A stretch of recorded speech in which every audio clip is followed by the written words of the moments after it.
கண்ணீர் வருவிக்கும் கொல்கொதா உந்தன் பாவத்தின் மேட்டினில் பாய்ந்திட்ட குருதி மானிட துக்கத்தின் வெள்ளமே பெரும் வெள்ளமே கொல்கொதா கண்ணீர் வருவிக்கும் கொல்கொதா உந்தன் பாவத்தின் மேட்டினில் பாய்ந்திட்ட குருதி மானிட துக்கத்தின் வெள்ளமே பெரும் வெள்ளமே.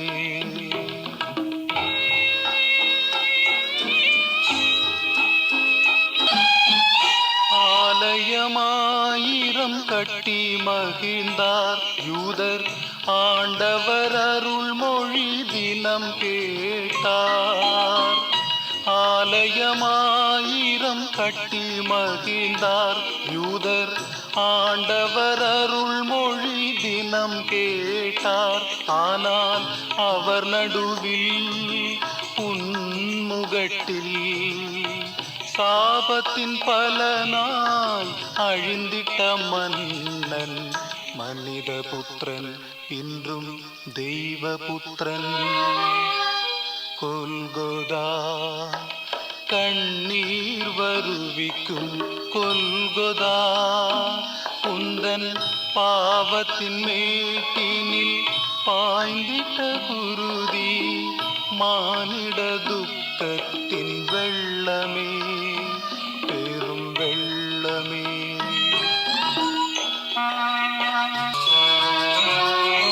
ஆண்டுகள் 2000 கடந்தோம் இயேசு ஆண்டவர் நற்செய்தி தினம் கேட்டோம். ஆனால் அதன் நடுவில் இவ்வுலகில் நம் பாவத்தின் பலனாய் துன்புறும் மனிதர் தெய்வபுத்திரர் என்றும் தெய்வபுத்திரர். கொல்கொதா கண்ணீர் வருவிக்கும் கொல்கொதா. வணக்கம். இந்த நாளில் சின்ன சின்ன வெளிச்சங்களில் இன்னொரு புதிய சிந்தனையை தெரிந்து கொள்வோம். பரிசுத்த வேதாகமத்தில் உங்களுக்கு எந்த கேரக்டர் ரொம்ப பிடிக்கும் அப்படின்னு கேட்டால் ஒவ்வொருத்தரும் ஒவ்வொரு கேரக்டர் சொல்லுவாங்கள்ல. நான் ஒரு கேரக்டர் இப்போ சொல்லவா? நான் சொன்ன உடனே நீங்கள் எல்லோரும் உங்கள் வீடுகள்லேயே என்னை திட்டுவீங்க. இல்லைனா இப்படிப்பட்ட ஆளெல்லாம் எங்கே பிடிச்சிங்கன்னு கேட்பீங்க. ரொம்ப படித்தா அப்படி தான் புத்தி மாறி போயிடும் போலக்குதுன்னு கூட நினைப்பீங்க. எனக்கு ரொம்ப பிடிச்ச கேரக்டர் காய்பா. கோமரதில் ஏன் பிடிக்கும்னு சொல்கிறேன்னு கேளுங்க. லாசரு உயிர்த்தெழுந்ததற்கு பிறகு லாசருனுடைய புகழும் பரவுச்சு, இயேசு கிறிஸ்துவனுடைய புகழும் பரவுச்சு. சரியா? 2 பேருடைய புகழும் பரவ ஆரம்பிச்சிச்சு. நிறைய பேர் லாசருவை பார்க்க வந்தாங்க. இவர் தான்ப்பா ஏசாமி உயிரோடு எழுப்பினார், இவர் தான்ப்பா அவரை உயிரோடு எழுப்பினவர். நிறைய பேர் பாப்புலாரிட்டி கிரியேட் ஆயிடுச்சு. இது ஒரு பக்கம் விசுவாசத்தை வளர்க்குது, அவருக்கு பின்னால் வர்ற நியூமரிக் ஸ்ட்ரென்த்தை இன்க்ரீஸ் பண்ணுது. இன்னொரு பக்கம் இந்த ஆலோசனை சங்கம் இருக்க அது பயப்படுது. என்னடா அது இவன் வந்தான், ஏதோ அப்படி போனார் இப்படி போனார், இது பண்ணார் அது பண்ணார், சோறு கொடுத்தாரு, அப்பம் கொடுத்தாரு, மீன் கொடுத்தாரு, சோகம் கொடுத்தாரு, நடக்க வச்சார், பேச வச்சார்னு பார்த்தா இப்போ செத்தவனே உயிரோடு எழுப்பிட்டாரு. கூட்டம் ரொம்ப புகழ் பரவுது. ஒருத்தனுக்கு புகழ் பரவுனா ஆலோசனை சங்கத்துக்கு பிடிக்காது. அதனால் அவங்க என்ன பண்ணுறாங்க, ஐயோ இப்படி எல்லாரும் அவன் பின்னால் போயிடுவாங்க, நம்ம பதவிக்கு ஆபத்து வந்துருமோ. ஏன்னா மக்களை காப்பாற்றுவதாக சொல்லி தான் ஆட்சியாளர்கள் ஆட்சியில் உட்காந்துட்டே இருப்பாங்க. உண்மையிலே ஒருத்தன் காப்பாற்ற வந்துட்டான் அப்படின்னு சொன்னால் இந்த க்ரௌட் அப்படி போயிடுமேன்ற பயம் ஆலோசனை சங்கத்துக்கு வந்துச்சு. அதனால் இயேசு கிறிஸ்துவை தீர்த்து கட்டுறதுன்னு முடிவு பண்ணிட்டாங்க.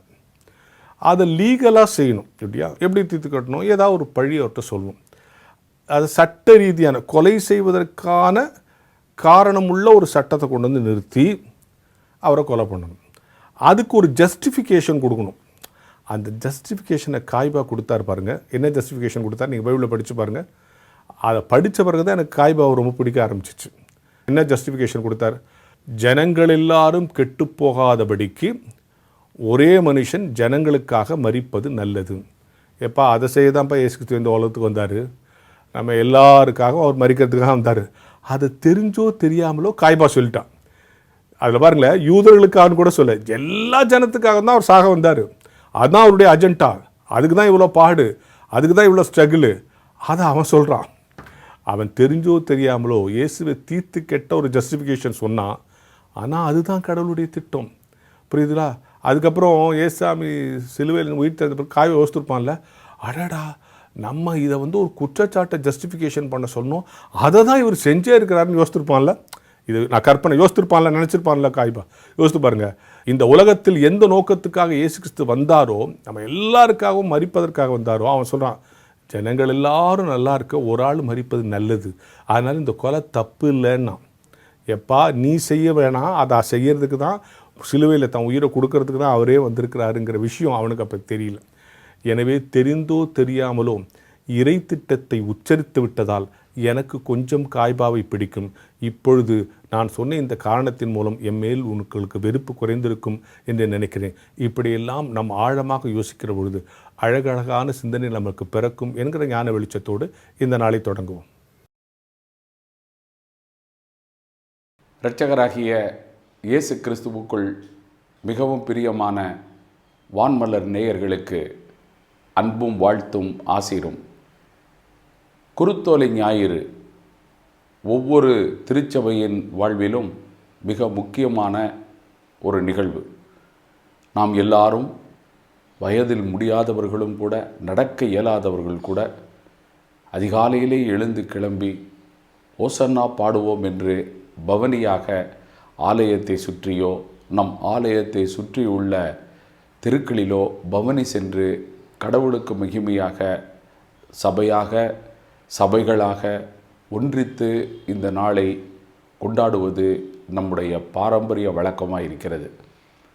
இந்த குருத்தோலை ஞாயிறு எனப்படுகின்ற இந்த விசேஷித்த ஞாயிறு இரட்சகர் இயேசு கிறிஸ்து பாடுபட்டு மரணமடைந்து அடக்கம் செய்யப்பட்டு உயிர்த்தெழுந்த அந்த நிகழ்வுகளுக்கு முந்தின ஞாயிற்றுக்கிழமை கொண்டாடப்படுகிறது. இந்த நாளிலே உங்களோடு ஒரே ஒரு வார்த்தையை கொண்டு நான் கடவுளுடைய செய்தியை பகிர்ந்து கொள்ள விரும்புகிறேன். நம் எல்லாருக்கும் தெரியும், மத்தேயு 21:9 மக்கள் எல்லாரும் கழுதையின் மேலே பவனியாக வந்த இயேசுவை பார்த்து, தாவீதின் குமாரனுக்கு ஓசன்னா, கர்த்தரின் திருப்பெயரினாலே வருகிறவர் தோத்தரிக்கப்பட்டவர், உன்னதத்திலே ஓசன்னா என்று ஆர்ப்பரித்தார்கள் என்று அருட்செய்தியாளர்கள் எழுதி வைத்திருக்கிறார்கள். இந்த ஓசன்னா என்ற வார்த்தை பழைய ஏற்பாட்டிலே நேரடியாக இதே பதத்திலே காணப்படுவதாக தெரியவில்லை. ஆனால் ஓசன்னா என்கின்ற வார்த்தைக்கு கர்த்தாவே அல்லது ஆண்டவரே அல்லது எங்கள் இரட்சகரே எங்களை ரட்சியும் என்று பொருள்.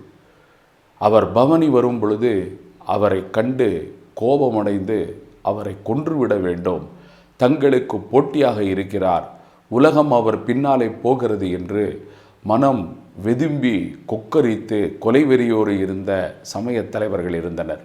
ஆனால் இவர்தான் எங்களை ரட்சிக்கப் போகிறவர், இவர்தான் எங்களை மீட்கப் போகிறவர், இவர்தான் எங்களுக்கு விடுதலை அளிக்கப் போகிறவர் என்று சாதாரண மக்கள் புரிந்து கொண்டு கூப்பிட்டார்கள். அருமையானவர்களே, நாம் எவ்வாறு இயேசுவை புரிந்துள்ளோம்? வெறும் வெளிப்படும் கடவுளாக, குறை தீர்க்கிற கடவுளாக, அல்லது ஒரு ஆலயத்தினுள் அடங்கியிருக்கிற கடவுளாக நினைக்கிறோமா? தெருவிலே பொதுமக்கள் அவரை பார்த்து, தாவீதின் குமாரனே நீர் எங்களுக்கு இரங்கும், எங்களை ரட்சியும், ஓசன்னா, உன்னதத்திலே ஓசன்னா என்று அவர்கள் கூப்பிட்டார்கள். நிறைய பேர் இன்றைக்கு பலவிதமான இடுக்கண்களை சந்தித்து கொண்டிருக்கிறார்கள். இந்தியாவிலும் உலகிலும் பசியாலும் பட்டினியாலும் இருக்கிறவர்கள் அநேகம் பேர் இருக்கிறார்கள். நோயினாலே புது புது வியாதிகளினாலே தாக்கப்பட்டவர்கள் இருக்கிறார்கள். எல்லாருக்கும் விடுதலை தர இயேசுவால் முடியும் என்று அவர்கள் நம்புகிறார்கள். ஒவ்வொருவரும் ஜெபிக்கும் பொழுது இந்த துன்ப நிலையிலிருந்து எங்களை ரட்சித்தருளும் என்று கெஞ்சி கேட்டுக்கொண்டே இருக்கிறார்கள். சாதியம் எனப்படுகின்ற மிக பயங்கரமான கொடிய நோய் அல்லது கொடிய பழக்கம் நம்முடைய இந்திய சமுதாயத்திலே பல நூற்றாண்டுகளாக பழக்கப்பட்டு வந்திருந்தது. ஒரு குறிப்பிட்ட இனத்தாரை இவர்கள் மனிதர்கள் என்றே கருதப்படுவதற்கு தகுதியற்றவர்கள் என்று ஒதுக்கி வைத்து அவர்களை ஒடுக்கி அவர்களுக்குரிய அடிப்படை உரிமைகளை எல்லாம் மறுத்து புறந்தள்ளி அவர்களை வைத்திருந்தார்கள். ஆனால் அவர்களுக்கெல்லாம் இயேசு வருவார் என்று தெரியாது. இயேசுவினுடைய அருட்செய்தி வந்து அவர்களை ரட்சிக்கும் என்று தெரியாது. இயேசுவின் அன்பை தாங்கள் அனுபவிப்போம் என்று தெரியாது. வெளிநாட்டிலே இருந்து வந்த சீகன்பால்க் ஐயர் தொடங்கி அவர் பின்பற்றின அநேக சமய தொண்டர்கள் இங்கே இருந்த மக்களோடு சேர்ந்து பணியாற்றி அவர்களுடைய சமூக, பொருளாதார, ஆன்மீக மற்றும் எல்லா நிலைகளிலிருந்தும் அவர்களை ரட்சித்து மீட்டிருக்கிறார்கள். இது சாதாரணமான காரியம் அல்ல. கிறிஸ்தவம் இந்தியாவிலே சமுதாயத்திலே ஆற்றியிருக்கிற பங்கு பெரும் பங்காகும். ஆண்டவர் இயேசு கிறிஸ்துவின் அன்பை சுமந்து கொண்டு அநேகர் இன்றைக்கும் இரட்சகர்களாக, மக்களை விடுவிக்கிறவர்களாக, நோய்களிலிருந்து குணமாக்குகிறவர்களாக, ஆறுதல் அளிக்கிறவர்களாக இருந்து கொண்டே இருக்கிறார்கள். அருமையானவர்களே, ரட்சிக்கிற கடவுள் நம்மோடு கூட இருக்கிறார். இன்றைக்கும் நீங்கள் விசுவாசத்தோடு அவரை நோக்கி பார்த்து, தாவீதின் மகனே எங்களை ரட்சியும், எங்களை ரட்சியும், ஓசன்னா என்று நீங்கள் ஆர்ப்பரித்து கூப்பிடும் பொழுது கர்த்தர் தாமாக இறங்கி வந்து தம்முடைய அடியார்களை எழுப்பி அவர்களின் வழியாக பெரும் காரியங்களை நமக்கு செய்து கொண்டே இருக்கின்றார்.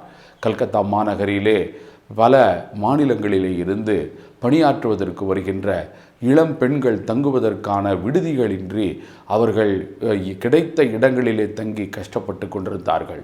அப்பொழுது ஒரு கிறிஸ்தவ நிறுவனம் அப்படிப்பட்ட இளம் பிள்ளைகளுக்காக நைட் ஷெல்டர்ஸை ஏற்படுத்தி வைத்தார்கள். நீ ரோட்டிலே படுத்திருக்க வேண்டாம், நீ மற்ற இடங்களிலே உன்னை பாதுகாத்து கொள்ள முடியாமல் கஷ்டப்பட வேண்டாம், உனக்கு நாங்கள் பாதுகாப்பை தருகிறோம் என்று ஏற்படுத்தி கொடுத்தார்கள். இன்றைக்கும் நீங்கள் சென்று பார்த்தால் அத்தனை பெண்கள் வெளி மாநிலங்களிலிருந்து வருகிறவர்கள் நல்ல மன நிம்மதியோடு பயமின்றி பாதுகாப்பாக தூங்கி இளைப்பாறுகிற ஒரு பெரிய வாய்ப்பை பெற்றிருக்கிறார்கள். இயேசுவின் அன்பை காட்ட, அவருடைய இரட்சிப்பை வெளிப்படுத்த, அவர் நம்மோடு இருக்கிறார் என்பதனை மக்களுக்கு சொல்ல வெறும் போதனை மாத்திரம் அவசியமல்ல, அது போதாது. ஆலய கட்டடங்கள் மாத்திரம் போதாது.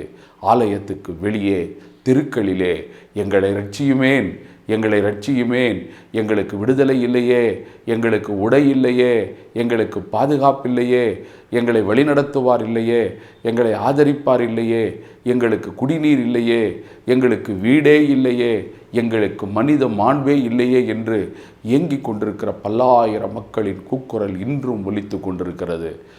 ஓசன்னா பாடுவோம் என்று மகிழ்ச்சியாக கையிலே குருத்தோலைகளை பிடித்து கொண்டு நல் ஆடைகளை அணிந்து கொண்டு ஆராதனையை நடத்தி கொண்டு மகிழ்ச்சியாய் போகிற நாம் ஒவ்வொருவரும் இந்த சிந்தனையோடு இந்த ஆண்டு நம்மை அர்ப்பணிப்போம்.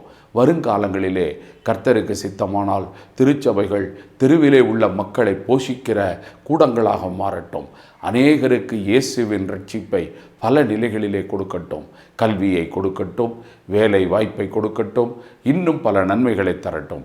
இயேசு கிறிஸ்து கழுதையின் மேலே பவனி வந்து எருசலேமிலே அன்றைக்கு எல்லாராலும் ஆசீர்வதிக்கப்பட்டு எல்லாராலும் போற்றப்பட்ட கடவுள் நம்மோடும் இருந்து நமக்கு கிருபை செய்வாராக. ஆமேன். ஜெபிப்போமாக. எல்லாம் வல்ல கடவுளே, கிருபை நிறைந்த கர்த்தாவே, ரட்சியும் ரட்சியும் ரட்சியும் என்று உம்மை நோக்கி கூப்பிடும் பொழுது அந்த ரட்சிப்புக்கு நாங்களும் பயனாளிகளாக, நாங்களும் அப்படி உதவுகிறவர்களாக, உம்முடைய சீஷர்களாக எங்கள் திருப்பணியாற்ற கிருபை செய்து வழிநடத்தும் சுவாமி. ஆமேன். நேற்றும் இன்றும் என்றும் மாறாமல் என்றும் நம்மோடு இருந்து நம்மை பராமரித்து பாதுகாத்து எல்லா நல்ல ஈவுகளையும் தருகிற பிதா, குமாரன், பரிசுத்த ஆவிய கடவுள் நம்மோடு இருந்து நம்மை ஆசீர்வதித்து வழிநடத்தி பலப்படுத்தி காப்பாராக. ஆமேன். வான்மலரின் புதிய முகவரி: கிறிஸ்டியன் மீடியா சென்டர், 105 பாந்தியன் சாலை, 2வது தளம், மியூசியம் எதிரில், எக்மோர், சென்னை 6,00,008.